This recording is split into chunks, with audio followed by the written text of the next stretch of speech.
All right.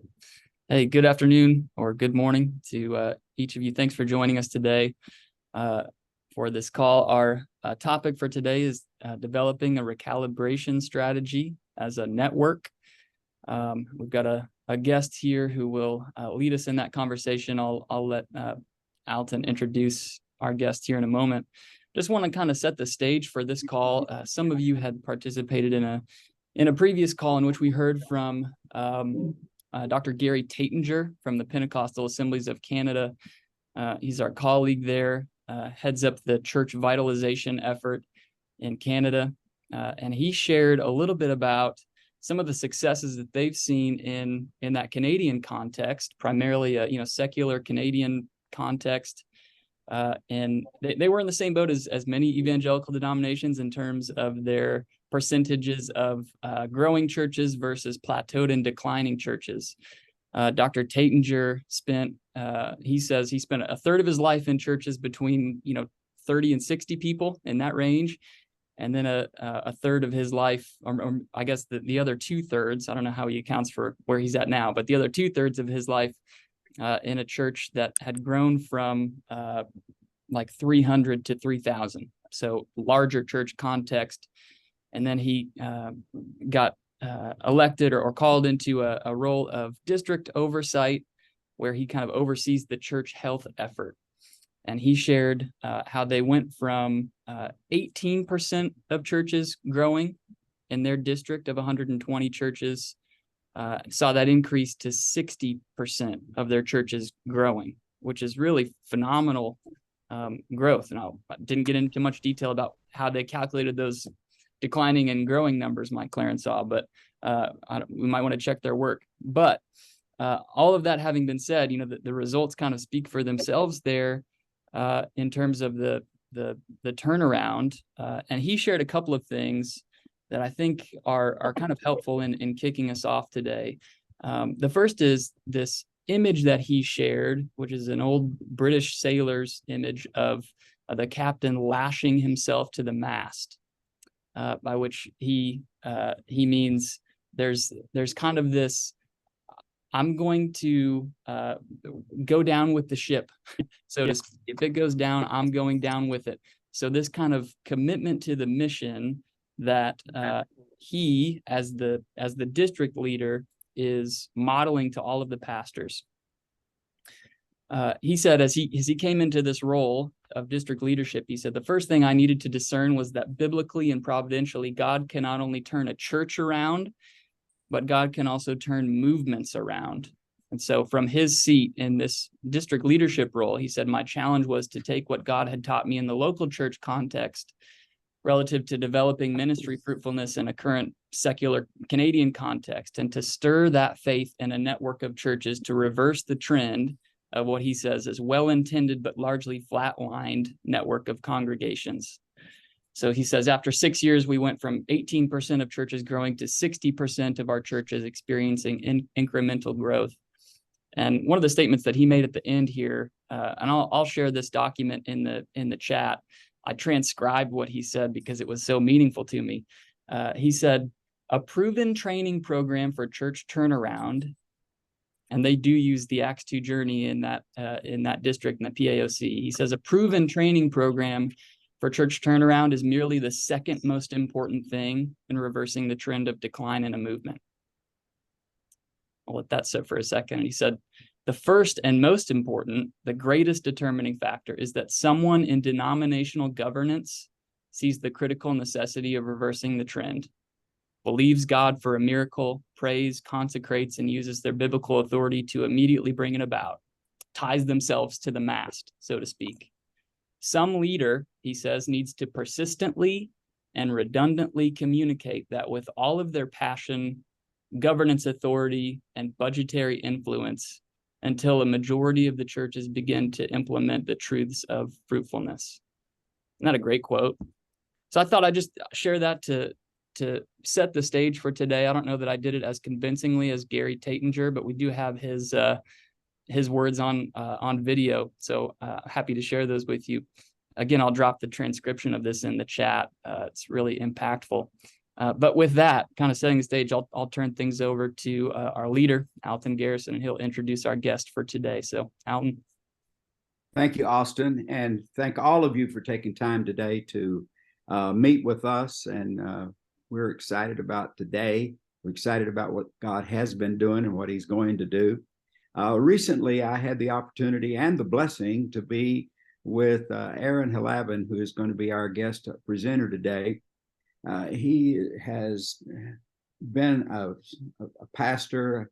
Sometimes we throw words around like successful, but I mean, when you hear his passion and his heart and you sense what happened in the church where he was and his wife were leading, you could see some significant positive things that should be and could be, and I'm hopeful will be replicated across their network. I know it will be. But the thing that really impressed me about the time that I spent, he invited me to be a part of a 2-day, I think about a 2-day retreat that he had created for what he would call network affiliated.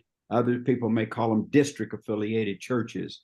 Our statistician continually has been able to tell us with accuracy the around 2/3 of our churches in the United States in the AG world would be 100 or less on any given Sunday. Some of those churches are very positive, impacting churches and influencing churches in their community. Others of them need this turnaround that Austin was talking about, that Gary Taitger has so eloquently and powerfully impacted upon us, taking some of the responsibility. But while I was in this retreat, it was an invitation to the smaller rural, but mostly smaller and rural. But the one thing that was common was that everybody was a network affiliated church. So if I understand it right, Aaron, that none of them were general council churches. So they had time of fellowship. They started out with a party. I missed most of the party, but when I got there, it was ridiculously funny. They were just having fun. There was good food all day Saturday. There were sessions that would be applicable to their life, to their ministry, and to their success or effectiveness. One of the things that came out of that day was this recalibration process that they have designed.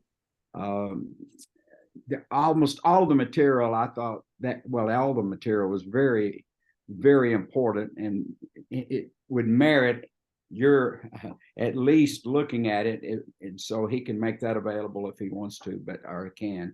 But I can tell you this deal about the recalibration process was not only a spiritual approach, not only a structural approach, but it had some other components that I said, we need to hear from you, Aaron. And so that's what this is all about. He is the network superintendent. He's been a pastor. His dad was the superintendent before him, so that's kind of a unique transition, his dad and then him. But I was most impressed, Aaron, and I'm delighted that you've taken the time to be with us today. So talk to us. Yeah, thank you so much. And what Pastor Elton didn't say was, when he showed up on Friday night for this retreat was just a total stupid night of ridiculous. Picture a Jimmy Fallon late night show hosted by myself. He walked in while we were doing adult fine arts, and we had pastors up dancing to Gangster's Paradise, the rap song by Coolio. And he walked in, and I had to stop, and I said, Brother Garrison, we have to explain to you exactly what's happening here. So it was when he says it was ridiculously stupid and funny, I'm glad it was funny. It was ridiculous and it was stupid. So it's great to be here with you. And we love churches. As Elton said, I pastored for 23 years in the same church. Church that 60%, it was a good sized church. 60% of the people there were new converts. During that time frame, we were a soul winning church. It was some of the funnest times that you ever have in life. Halfway through that, there was a church in a rural area about 20 miles away from us that was down to 6 people, and 4 of them were leaving the church. It had dwindled and died, and our network asked if we would take it over. We did. We planted about 80 people there. The church grew and did really well. But it was during that process that I started to really have a passion for smaller churches. I really had a passion for churches that needed to revitalize or recalibrate, as we call it, and really become, fulfill their destiny. What I birthed out of was this. I met the pastor who founded the church and built the church, and I realized something profoundly changed me. And I know you already know this, but every church started with a dream from God in someone's heart. And I was devastated to consider the idea that that church's dream that God had initiated was going to die. And so we started being passionate as a church. And then I unintentionally did not realize I would get elected to this role. That was a surprise to my wife and I. And one of the first things we started to do was starting to look at the idea of how do we revitalize and recalibrate. Our network had always been involved in the past with Acts 2. So I knew of Acts 2, but didn't really understand all of Acts 2. And we started to meet and ask questions.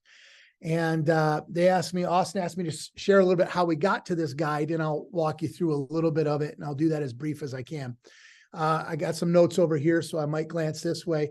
One of the things we realized when we started to do a listening tour of our churches in smaller areas was that we had a problem before Acts 2 could get involved. Our problem was we couldn't attract people to come to those churches because those churches were so small, limited resources, and struggled. So our first problem we identified was before Acts 2 can ever step in and help, how do we attract pastors to attend these, to want to go to these churches that seemingly nobody wanted to go to? Number 2, we found that when pastors were in these smaller churches, and were struggling, they didn't want to start off with Acts 2 for one reason. They thought it was too expensive, which it wasn't, but they didn't know. They just made an assumption. Or number 2, they looked around and said, boy, I have 6 to 8 people who I'm just praying stay alive through the weekend. And they're certainly not 6 to 8 people who are ready to be great leaders in a congregation. And so they wanted to wait to do Acts 2 until they had something going that would help them, which is sort of self-defeating at the same time. But nonetheless, this was several's train of thoughts. We also found out that once a pastor was in the church and they would go through an Acts 2 revitalization or something along those lines, that they needed resources to be able to accomplish the vision and the things that were coming out of Acts 2. Now, we believe you can do things that create resources, and Acts 2 and movements like that will grow that.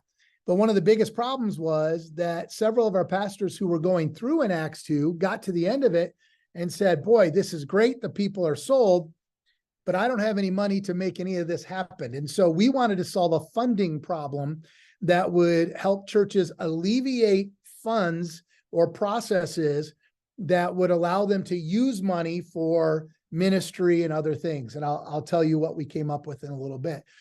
Fourthly, we needed to create some sort of buy-in relationship that lasted through the Acts 2 journey, pre-journey, through it, which Acts 2 has the mentoring thing, I know, but then even beyond that, in concentric circles. What we were finding is that if a group went through Acts 2, they had a mentor, but they weren't necessarily, because they should have been, but they weren't connecting inner network wise. In other words, they needed to know the other person who had the same experience in another part of our state.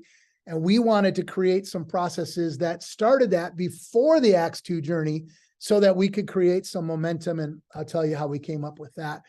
And then we also wanted to create something that if churches in our network wanted to grow, that they had to commit to something. I'm just of the mentality, and maybe I'm younger, but I'm old school in this, is that if people don't have skin in the game, they don't get in the game. And I think we had a lot of, for lack of a better term, bench riders in the kingdom of God who were on the team and felt good they were on the bench, but never wanted to get in the game because it would cost them too much ahead of time. And so we put some teeth into some things. And so after doing a listening tour, I gathered together 8 pastors in our network, maybe 10, I think it was 10, who had revitalized a church. And the first thing we did in Michigan was we got rid of the word revitalize, because the unintended consequence we were experiencing was to revitalize means something wasn't vital. And we wanted them to start at a positive point, that they were vital already because they exist. We just needed to recalibrate that for the network. And so for their church. So we started to change the language. We started to sit down and say, what can we do to help churches pre-Acts 2, to get them to Acts 2 and to move them forward? So we had all sorts of classifications of churches. I think we had 5 total classifications. We eliminated 2 of them, simplified our structure, got everything together, and we started with 88, I believe it was, network affiliated churches. Those are churches in Michigan that are under 20 people, under 20 members, can have a sustained board. And then we dove into it. And what we found is what Acts 2 already knows.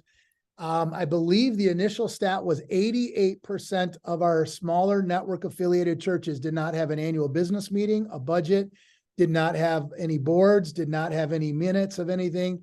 And what was happening was we were showing up at churches after the pastor retired, and we said, how are your finances? They said, we don't know. How'd you get elected to the board? We don't know. And after those discussions, they started to ask these questions. Did our pastor steal money? And we found out in almost every case, I wish it was every case, but almost every case, there was no financial improprieties. But we did discover that there was the suggestion of it, and 30-year pastors' reputations were being tarnished because they simply didn't do good church governance. And so we developed what Elton Garrison shared about a network affiliated Connect weekend. We designed it around 4 principles. It had to be absolutely a blast.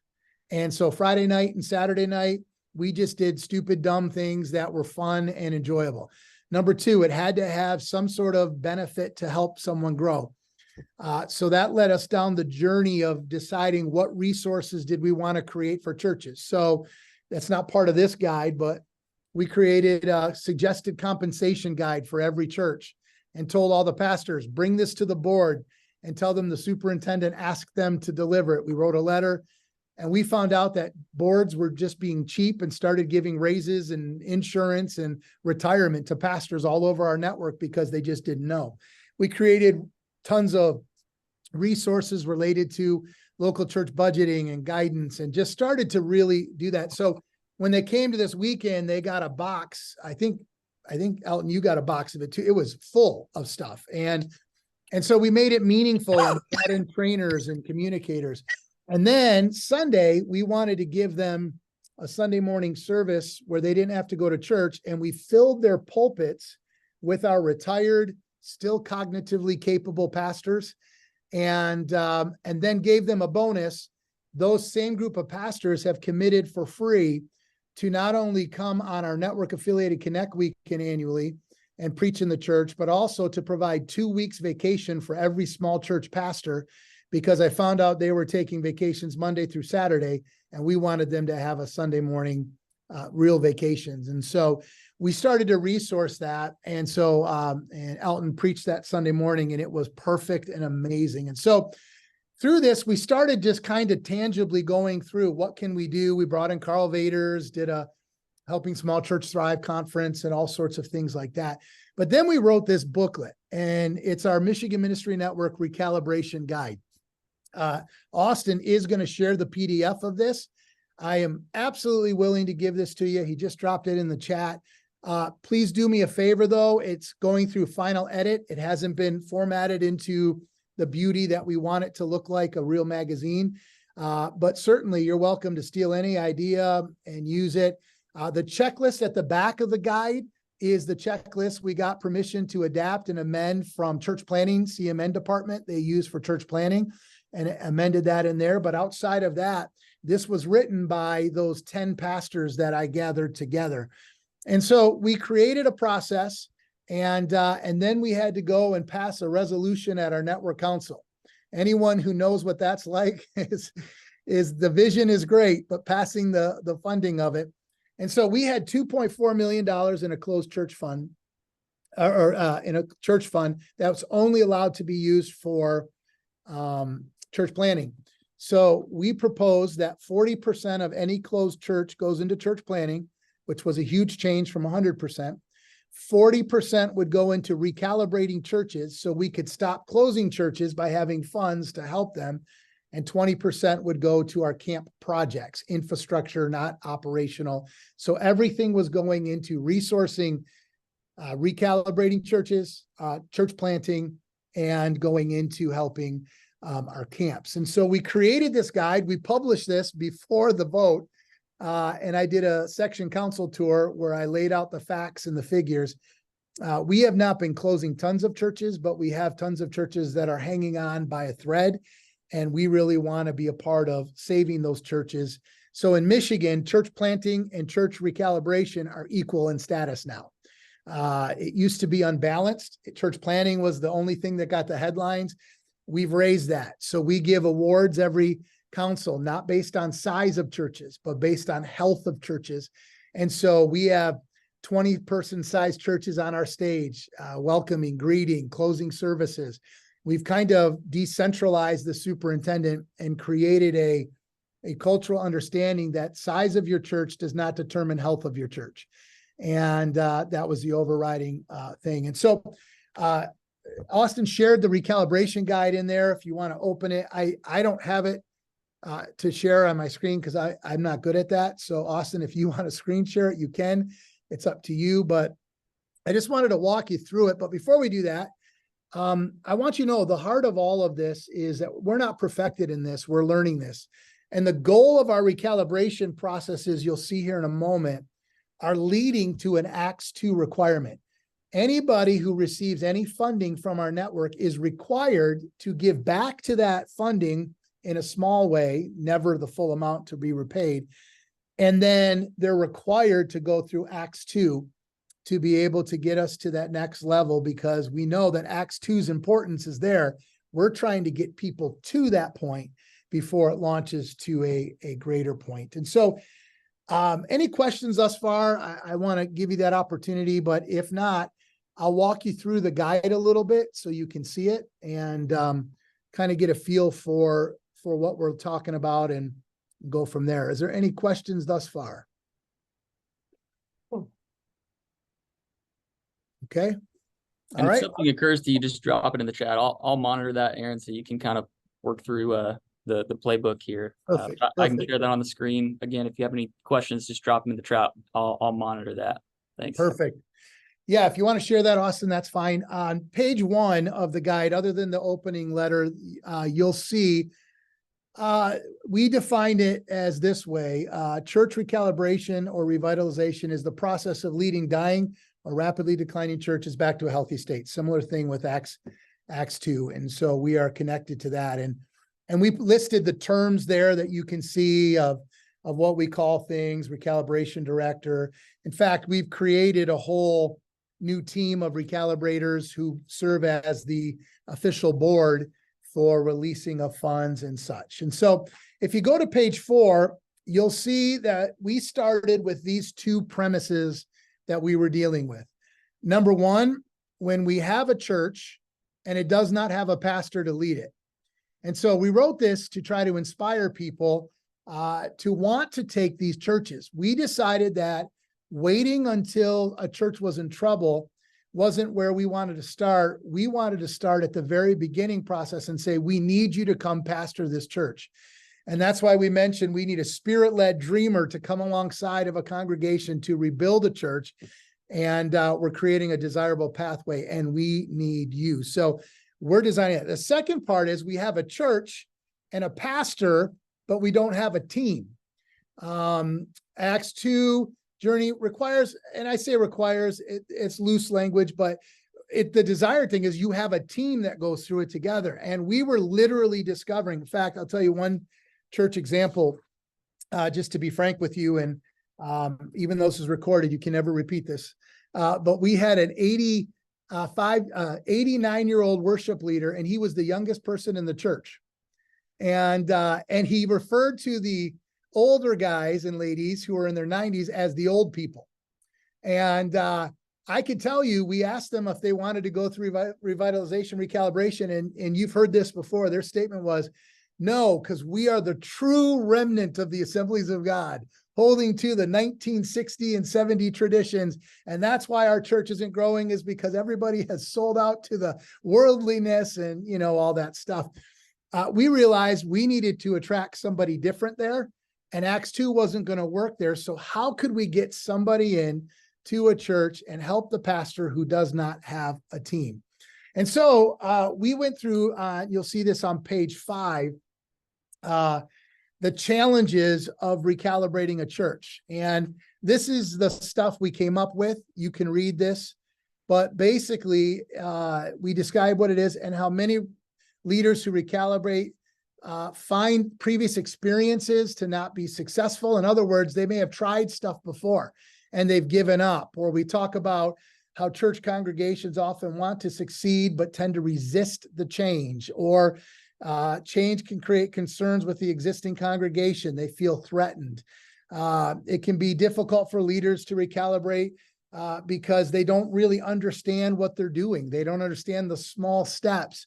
And sometimes the very beginning idea of going through an Acts 2 is this, that the networks, and this is a real problem, Acts 2 covers it, but many networks and districts within the Assemblies of God Fellowship, as great as we are, just aren't prepared to resource those churches in the areas of their deficiency. For example, I have a pastor who said to me the other day, I'm sold out to redo my church. I'm going to do Acts 2. But you need to know I'm terrible at administration. I have nobody in the church who's good at administration. It's not that I don't know how to do it or need to do it. It's that I just am a terrible person at it. And so what can you do to come alongside us? So we're talking, my secretary treasurer and I have talked about, could we create a human resource team within our network to be able to help these churches, because there's just some things they're not capable of doing in their own minds. We have to expand that so they understand that they are more capable than not. And so we listed some of the reasons. Again, this is written to people to get them to be interested in doing this. On page 6, we talk about the traits of a declining church. These are things that you all know. You can walk through that: a lack of vision, a lack of process for assimilation, low level or no level of guests, declining attendance, lack of local involvement in their community, the sense of history, you know, the good old days. The church celebrates unhealthy traditions. I was in one church, and the church congregation wanted to celebrate the death of a lady who I thought was a part of their church, and found out later she had died 20 years ago. But on the anniversary of her death, they celebrated her. And I thought, this is not going to be comfortable to guests and to people who want to come to a church. This is not a good idea. So there was this sense of that. And so you guys know that. Then on page 7, we wanted to jump in, and this is where I'll spend a few moments, page 7 and a few pages beyond that. What were the attributes? Now, Acts 2 has great resources on this, but we were concerned that we wanted to instill something on our college campus here in Michigan called North Point. We wanted to instill people in younger generations, people serving on staffs. And by the way, we created additional guides like I want to be a lead pastor someday cohort. So we had, I think, 9 people jump in that. Several of them now are pastoring, because we wanted to give them a year of training so that we didn't just cross our fingers when they stepped into a position. We wanted them to really have an opportunity to grow.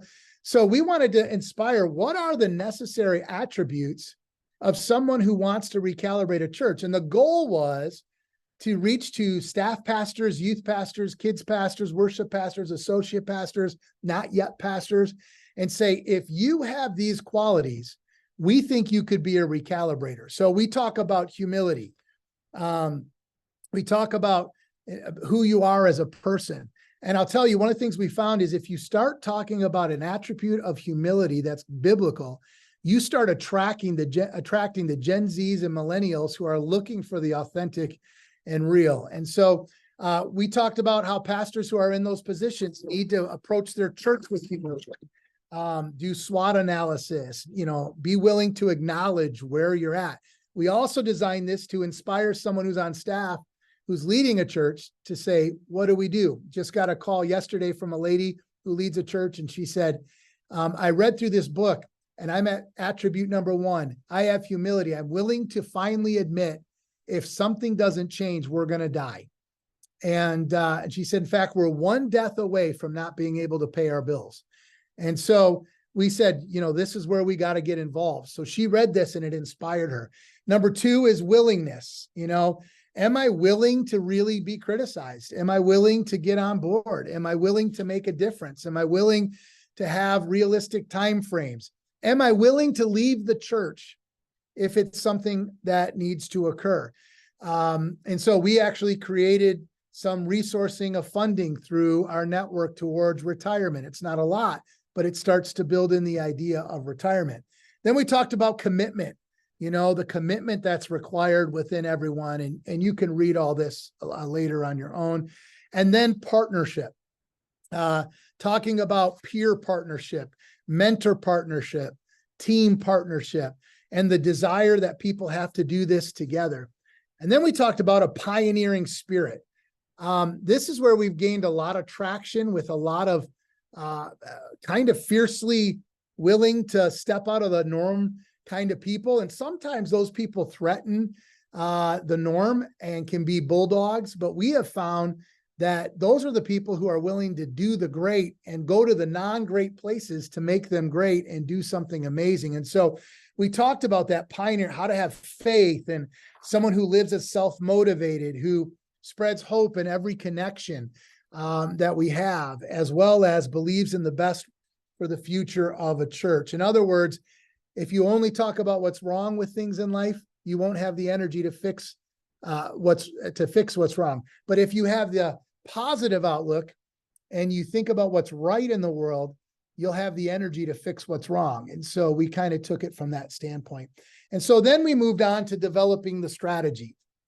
And again, this is all to get people into the process, to get them through the process to Acts 2.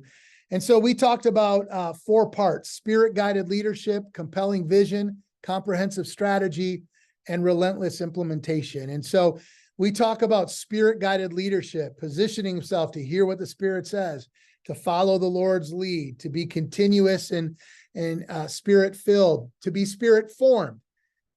We discovered in our review and analysis that a lot of people said, well, I'm spirit-filled and it hasn't helped me reach my community. And we said, well, have you been spirit-formed? And are you bearing the fruit of the Spirit in your spirit-filled, spirit-formed life? That if you don't have all 3 components, there's just no possibility you're going to be a church that reaches to the community around you. And so then we talked about compelling vision. And this stuff is all covered in Acts 2, but we wanted people to know, if you commit to this process, you've got to know this is what you have to do. So this is like the precursor, like, hey, just know you're about to enter a journey. And then a comprehensive strategy, how we do things. And we have 2 different groups within Michigan. Even if they go through Acts 2, that's the goal. We have the 100-day pastor and the 265-day pastor groups. The 100-day pastor groups are people who are new to a position. We want to walk them through their next 100 days. So we form circles around them of other people in like environments. And then the 265 leader is a whole additional group with the previous year's 100-day leaders leading a cohort for those who just went through 100 days. And we're growing that. We're now 3 years in. And so people who are just a little further down the road are now wrapping their arms around the people who are just starting. And then we talked about a comprehensive, then the plans, and then the relentless implementation. How you have to have intentionality, resilience, and accountability to something. And then we really got to the crux of it, and I'm done in about 10 minutes here, so you'll have time to ask any questions, and we'll go from that. How do we do that? One of the things we were finding, and I think it's a problem for every national kind of ministry and network and district, is this. It starts with this question, where do I start? So reaching out to Acts 2 is great. Acts 2 is good at getting back and following up, running through a network. But people in networks need to know, where do I start? So we talked about initiating contact with my office, starting to pray, starting to explore the opportunities of what exists in going to a church or your own church. Submit an application to the process where you can apply for the position of becoming a lead pastor at a specific church and get people going down the road. In fact, we have a church out, and you're going to love this. 4 years they've been looking for a pastor. We had kind of come in and had the conversation with them, and they're 3 weeks away from closing. And a pastor has emerged who's candidating there this Sunday and is going to rescue a church in a really neat city that wasn't going to make it because somebody decided, I'm going to take an initial step and I'm willing to make this happen. Actually, they said they wanted a church plant, but they knew this place had a paid off small building. So why church plant when you can revitalize and recalibrate a church when you have an asset that's at least paid off? And so they're doing that. And then we talked about the other things about how to engage in the process, how to celebrate. I think you have to celebrate every part of it. So our whole network is retooling our leadership concept to how do we celebrate often. Like I mentioned at our council, we have this award that we give for recalibrating churches. We have a church in our network that went from 10 to over 450 people in 2 years. God is just exploding that. And so we're trying to connect people, not about growth, because it's a healthy growth that's occurring. We talk about assessing and how to go through that, how to assess, how to adjust when you're making changes through things. And we did all that. And so this is all to attract people. And here is our funding mechanism that we've discovered here. Based on that, we have 3 grants that are available. I won't walk you through the whole process, but you can see on this page, page 16, we have an approval process, an application process. It's all based on availability of funds. A pastor in a church has to meet the requirements. There's eligibility requirements that every church has to have a lead pastor because none of this works without a lead pastor. And we put guidelines in there of churches. They have to decline by a certain amount and we didn't want to punish churches that had 6 months worth of income in their bank. So we said, it's okay to have 6 months of backup funds, but we want to make sure that you're not just sitting on a lot of funds and we're giving you grants. And so we've really tooled this to dying, near death, or at death's door kind of churches to be able to do that. And you'll notice on page 17 at the top, if you scroll down a little, grants must be willing to begin the Acts 2 journey within a year of receiving a grant. If the lead pastor has been serving for several years, it is encouraged to begin the Acts 2 journey sooner than a year. So we have built into this the process that you are required to do Acts 2 in the grants. And so the grants then go to a director for approval. They go to the board who votes and weighs on all that. We have our presbyter approval, and then the treasurer and myself give final approval to award the funds.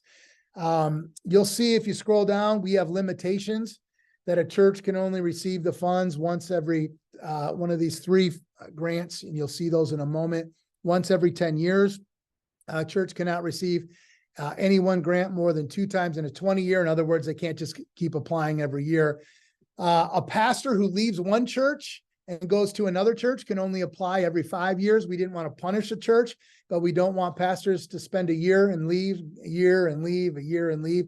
So we built into here some protections for that. And all of this was worked through with our presbytery board and approved. And so here's the 3 grants on page 18 that we offer now. A $3,500 grant for anything related to their tech stuff. This has been one of the biggest pluses of pastors who are talking to me about taking some of these small churches or have.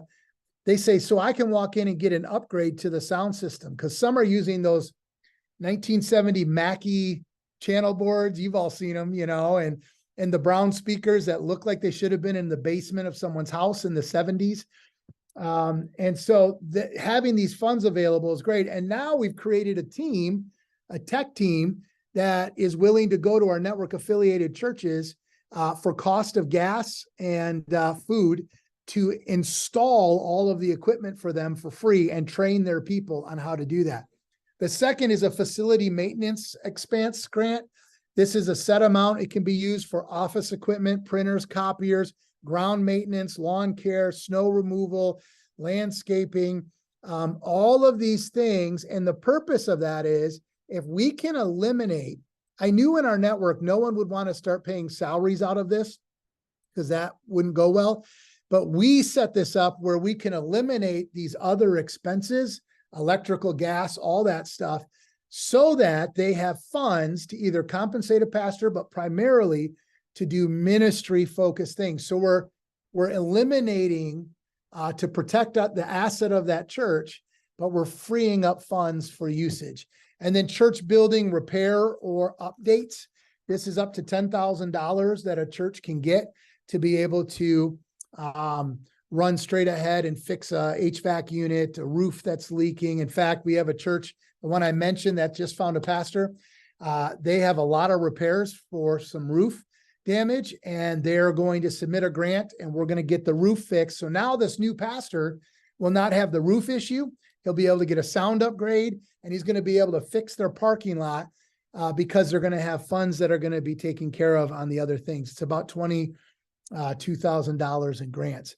And the only requirement we have on that is that they turn in receipts and all that stuff, but that they either contribute $50 a month back to this fund for future other churches, or 1% of their annual income for 10 years. In other words, we're not getting all of it back, but we want to keep funding happening so that churches will do that. Last couple of things, page 19, if you notice, it's called Ministry Jumpstart or Missionary Jumpstart. If they restart their church and use these grants, we will come, and they're required to have a missions program. We come with $600. They're required to take an offering. We match it on the spot. We give them 2 missionaries that we've already shot videos on, who are thanking them for picking them up at $25 a month for 2 years. That's $1,200. We gave 6, they contributed 6, we matched it.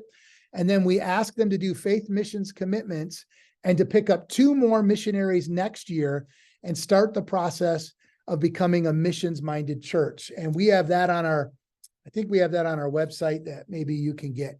And the last few pages are just ministry checklists for people to look through. This is what we got from church ministry, our church planning ministry. And then the Acts 2 journey is at the very end. And we talked with Alton. We're in the process of figuring it out. We're going to send some people to go get trained. And we're hoping to have about 12 trainers in Michigan. And I've already got a list of churches that just called me after we published this and said, we want to be a part of that. How can we help? And so that's a crash course. You've got the guide, but I wanted you to know what we're trying to do. And then we move through Acts 2. And the good news is we have funding available for other churches. So every time a church closes in Michigan, 40% of that goes to recalibrating a church. And we're hoping to be a network that turns the trend around, both with using Acts 2, using some of these other cohorts and things that we've created naturally, moving some of our resourcing in, and then financially providing. It's our best stab at it. We don't know how great it's going to work long term. We just launched this last May, but we're seeing some grants come in. And the number one thing that's happened is, and I'll end with this, is our small church pastors, and Alton will tell you, he was there with a group of them, about 36 of them. They feel loved, resourced, and cared for. They feel thought of. They feel seen, heard, and affirmed. And that alone has created more momentum. And one pastor made this statement that has challenged my heart. He said, all these years I was trying to be something I wasn't. His name is Hendrik Liebman. He pastors in Michigan. We always show where we live. He pastors up here, smaller church. And he said, and I decided to finally step into my size and embrace where I am. And now my church is getting healthy. And now my church is growing. And he's got a vision now to bring staff members on in a small church to send them out to the other small churches in the area so that they can help. Small churches in one section, 4 of them knew a church needed a need, and they raised $1,000 each to bless this small church. None of them have a lot of money, which was a huge benefit because they're starting to see the value of each other, and it's a good day in Michigan. So Elton, Austin, I hope that covered what you wanted me to cover. I turn it over to you or answer any questions as they come.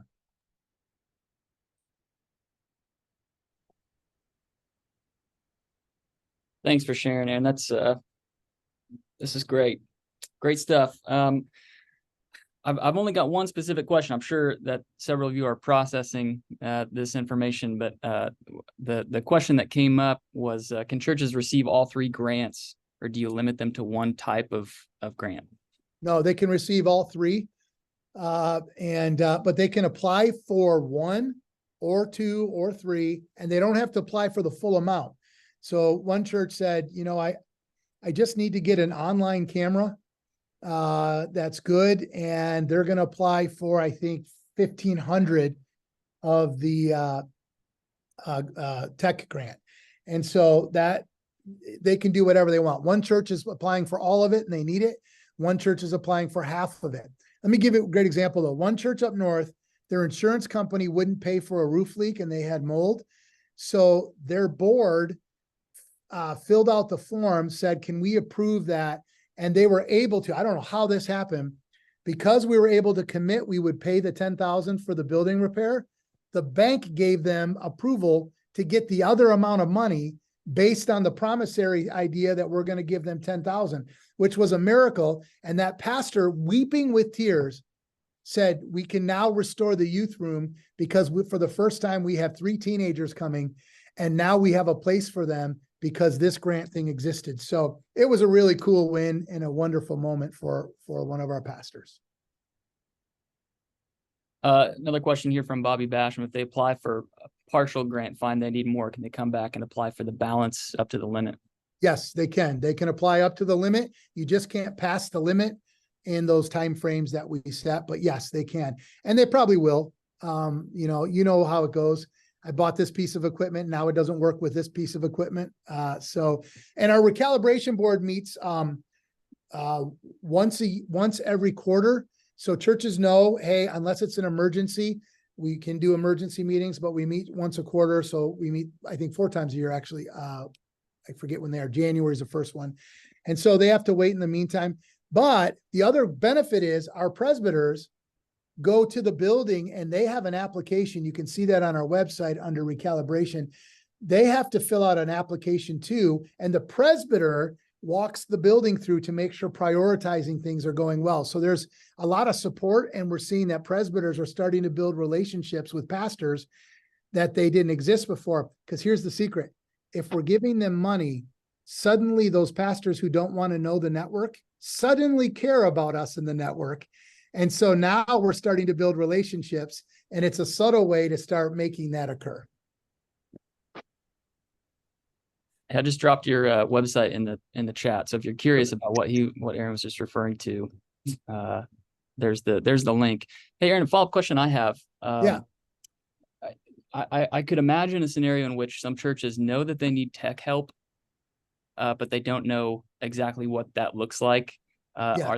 Are there people on your team who can translate I know we need help, but I don't know what we need to make it right? Do you have people with expertise there?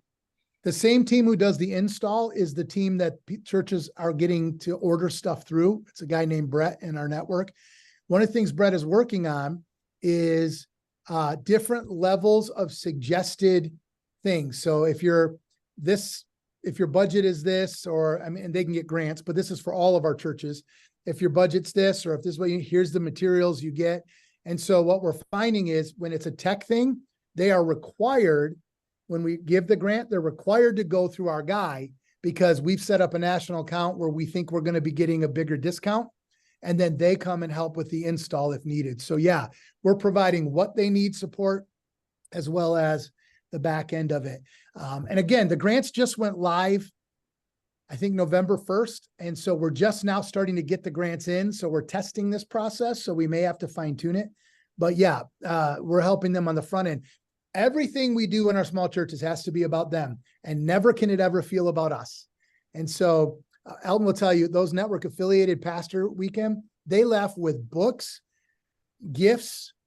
I mean, they got so much stuff. One person said they're going to pack less next year because they left with too much stuff to go home with. So spoil as best as you can. That's great. Hey, question from John Martin, who is basking in the glow of the Dodgers acquisition of Shohei Ohtani over the weekend. Yes. He asks, how have you recruited pastors and churches to get involved? Or has the grant opportunity fueled involvement on its own? Follow-up is, how have you chosen to define a healthy church? Yeah. So we're in the process of writing what is a healthy church manual. We're about halfway through it. In fact, it's sitting on my desktop right now.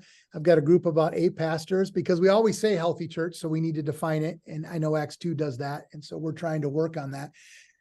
But yeah, so far we've seen a few of our small churches had some people who came forward and said, I want to do that.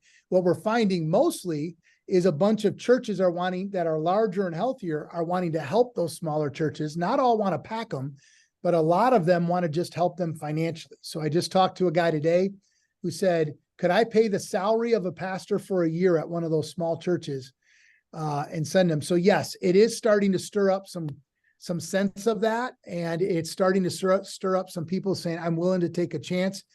And one person said to me, I'm willing to take a chance because I know the network's willing to back me. And that was a really positive moment for us. So yeah, we're seeing some of that momentum starting.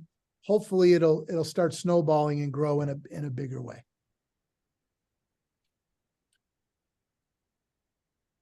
How quickly do you think you'll drain the grant fund? Well, that's the question. We'll find out. We're hoping to see it replenish with, we have about 10 properties. No, not that many. We have about 5 properties, maybe 6 that are out right now that have been sold on land contracts years ago. That money will come in, which will create a pretty substantial amount of money to come in. It's coming in monthly. We're hoping to have all those close out and get out of the land contract business. So there's a whole bunch more resources to come in. So I think we're good for a pretty good long while. We also challenged all of our churches to contribute $50 a month to that fund. And we do have churches that are doing that on a monthly basis to additionally help that.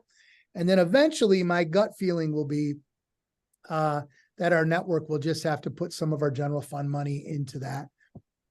But we'll keep it going. And in theory, we should be able to generate about $110,000 of income a year into that if all of our churches start stepping up, and we'll be good. So yeah, we may, but when we run out, and then we make a push and show the benefits, and I think it'll grow.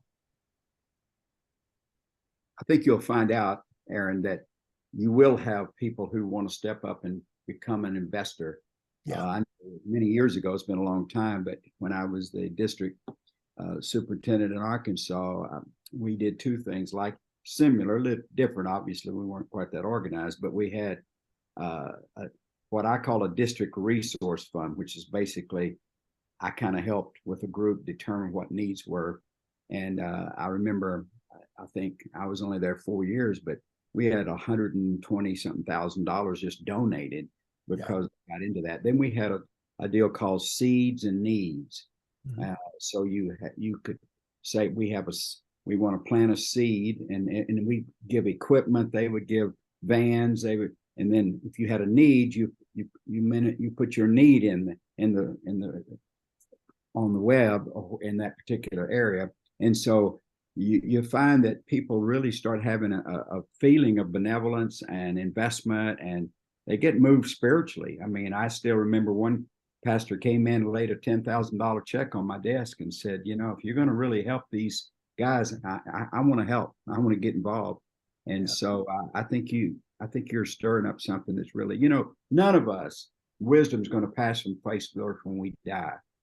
So this has been a dream. What I'm sensing today and what I've gotten from some of you that are on here that we haven't talked about, but there's so much collective wisdom and ideas and creativity that what we are at the national office is basically a curator of material, curator of ideas, curator. I saw Brooks McElhenney come in.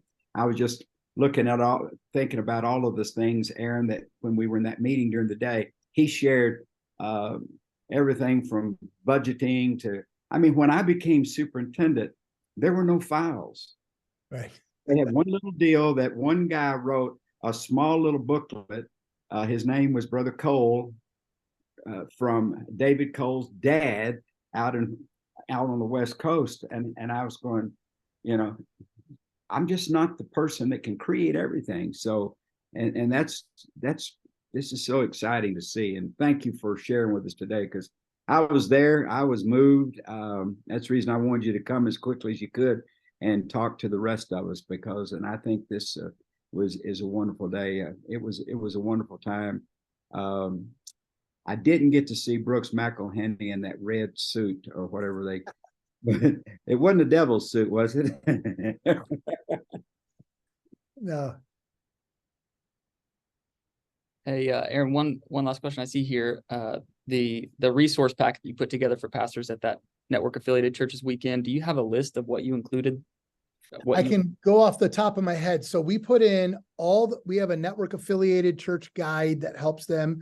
It's not on I don't know if that's on our website. If you go to our website, go to resources and go to print/digital resources, you'll see a lot of stuff on there. We put most of that in their packet.